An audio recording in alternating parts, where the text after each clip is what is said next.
Hello दोस्तों, स्वागत है आप सभी का अपने यूट्यूब चैनल पर। तो आज ना मैंने सूट और साड़ी या फिर कपड़ों में से निकलने वाली एक फ़ोम शीट का इस्तेमाल करने वाले हैं और इससे ना आप बहुत सारी यूज़फुल चीज़ें बना सकते हैं। तो मैंने यहाँ से शर्ट में से निकली हुई एक फ़ोम शीट ली है।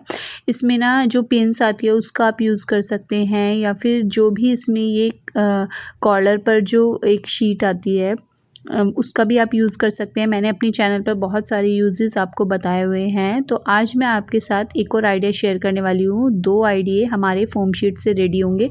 तो ये दोनों ही आइडिया बहुत ही हेल्पफुल है और सभी के बहुत यूज़ में आते हैं। तो चलिए बढ़ते हैं अपने पहले आइडिया की तरफ। तो मैंने यहाँ पर जो भी आपके घर में हॉट केस है जिसमें आप रोटियाँ रखते हैं खाना बनाने के बाद, वो ले लिया है। उसका जो ढक्कन है उसके अकॉर्डिंग हम यहाँ पर नाप लेंगे। तो राउंड में हमने नाप लगा लिया है। आपके पास जो भी कोई जिसमें भी आप अपना खाना बना कर रखते हैं उसके अकॉर्डिंग ही अपना नाप लगाएं। तो मैंने यहाँ पर 2 राउंड शेप ले लिए हैं और अब हम इन्हीं को कट कर लेंगे। 2 पीसेस की हमें ज़रूरत पड़ेगी। तो बहुत ही ईज़िली, बहुत ही आसान तरीके से मैं आपके साथ ये आइडिया शेयर करूँगी। हमने 2 पीसेस को लिया है। ऐसी फ़ोम शीट अगर आपके पास भी है तो आप भी इसका इस्तेमाल करें। बहुत ही हेल्पफुल होता है ये तरीका और बहुत आसानी से बन भी जाता है। तो हमने यहाँ पर 2 सर्कल्स ले लिए हैं। अब इसके लिए हम कोई कॉटन का फैब्रिक लेंगे। तो मैंने यहाँ पर एक फैब्रिक लिया है। आप साड़ी, सूट में से किसी में से भी एक फैब्रिक ले लें जो अच्छा हो। तो मैंने डबल फोल्ड करके अपने फैब्रिक को रखा और उसके बीच में हम अपनी फ़ोम शीट वाला सर्कल रखेंगे। तो उसको अच्छे से पिन अप कर लेंगे ताकि बहुत अच्छे से जब हम सिलाई लगाएं बहुत अच्छे से सिलाई लग जाए।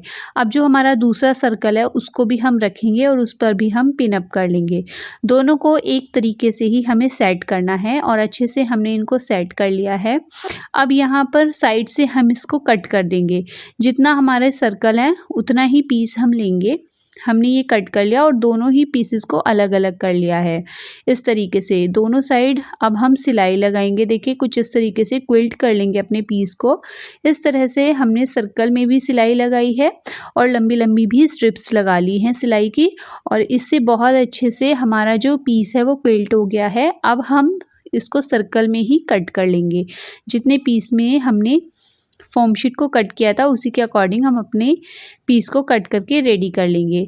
अब हम यहाँ पर जो हमारे पीसेस रेडी हुए हैं इनको हम साइड रख देते हैं। एक और पीस लेते हैं 5 बाय 10 इंच का और इस तरह से इसको फोल्ड करेंगे और 2 सिलाई लगा लेंगे दोनों किनारों पर और फिर अपना एक सर्कल ले लेंगे। सर्कल लेने के बाद जो हमने ये हैंडल रेडी किया है इसको बिल्कुल सेंटर में रखेंगे और इस तरीके से सिलाई लगाएंगे थोड़ा सा 1.5 इंच तक दोनों साइड। और देखिए कुछ इस तरीके से हमारा ये हैंडल बनकर रेडी हो गया है।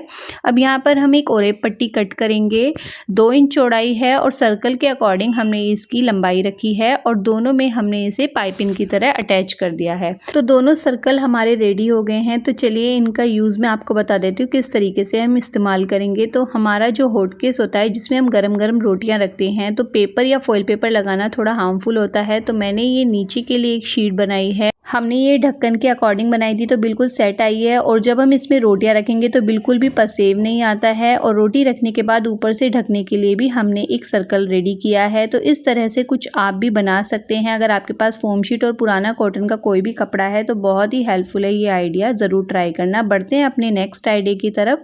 तो यहाँ पर मैंने एक 5 बाय 10 इंच का फैब्रिक लिया है। उसके ऊपर एक सॉफ्ट जैसे हैंकी का कपड़ा होता है वो भी मैंने लिया है 5 बाय 10 इंच चौड़ा ही और उसके ऊपर हम एक फ़ोम शीट को रखेंगे। जो बची हुई फ़ोम शीट्स हमारे पास होती हैं। अब हमने अगेन एक और फैब्रिक लिया। हमें अलग अलग तरीके के फैब्रिक्स का इस्तेमाल करना है। हमने 4 चीज़ें टोटल यहाँ पर रखी हैं। अब हम एक पेपर लेंगे, उस पर 4 बाय 8 इंच की कुछ इस तरीके से शेप रेडी करेंगे। तो मैंने यहाँ पर ये शेप रेडी कर दी है और इस तरीके से इसको अटैच करके यहाँ पर हम पिन अप कर देंगे। तो इससे बहुत ही आसानी से आप सिलाई लगा पाएंगे इसी शेप में अगर आप पिन अप कर देते हैं। और पेपर पे अगर आप कटिंग करेंगे ना तो इजीली आप सिल पाएंगे, क्योंकि एकदम से अगर हम कपड़े पर डायरेक्ट शेप करके सिलाई लगाएंगे तो इतने अच्छे से नहीं हो पाएगा। तो पहले हम पेपर पर रेडी करेंगे। अब इस पीस को हम इसी के अकॉर्डिंग कट कर देंगे और अब पिन्स हटाकर इस पेपर को साइड कर देंगे। तो हमारी जो शेप है वो आ गई है। हमारे फैब्रिक पर। अब यहाँ पर हम 2 पीसेस को हटा के रखेंगे और एक इलास्टिक लेंगे। इलास्टिक की जो हमारी जो लंबाई है वो हमारे पीस से थोड़ी सी लंबी होगी, तो मैंने यहाँ पर 1 से 1.5 इंच एक्स्ट्रा ली है इलास्टिक। कुछ इस तरीके से आप देख सकते हैं और बिल्कुल बारीक वाली इलास्टिक का हम यूज़ करेंगे और बिल्कुल सेंटर में हम यहाँ पिन अप कर देंगे इलास्टिक को। अब दूसरी साइड भी मैंने यहाँ पर पिन अप कर दिया है, तो बहुत आसानी से सिल लेंगे हम। अब जो हमारे 2 पीसेस हैं उनको भी हम इस पर उल्टा करके रखेंगे इस तरीके से, और यहाँ पर हम पिन अप कर देंगे सभी को एक साथ पकड़ते हुए। ये देखिए इस तरीके से। अब यहाँ पर हम थोड़ा सा हिस्सा छोड़ते हुए सिलाई लगाएंगे पूरे पीस में। थोड़ा सा हिस्सा हमने छोड़ते हुए पूरे पीस में सिलाई लगा ली है। अब जो खुला हुआ हिस्सा है वहाँ से हम इसको पलटकर सीधा करेंगे। ये देखिए इस तरीके से हमने इसे पलटकर सीधा कर लिया है। जो इलास्टिक वाला हिस्सा है वो बाहर आ जाता है। अब जो खुला हुआ पार्ट है उस पर हम सुई धागे से ही सिलाई लगा लेंगे और सारे में से कपड़े को अच्छे से निकाल लेंगे। ये देखिए इस तरीके से हमने जो खुला हुआ पार्ट है उसको सुई धागे से हमें सिल लेना है। सो फ्रेंड्स, बचे हुए फैब्रिक और कुछ फोम शीट से हमारा ये स्लीप मास्क बनकर रेडी हो गया है, जो बहुत हेल्पफुल है रात में।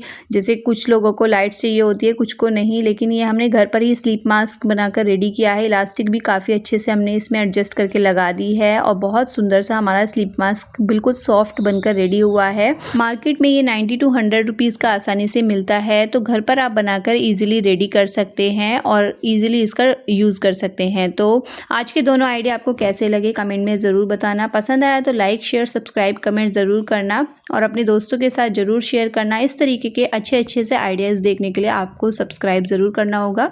बहुत ही अच्छे आइडिया मैं आपके साथ शेयर करती हूँ मेरे चैनल पर।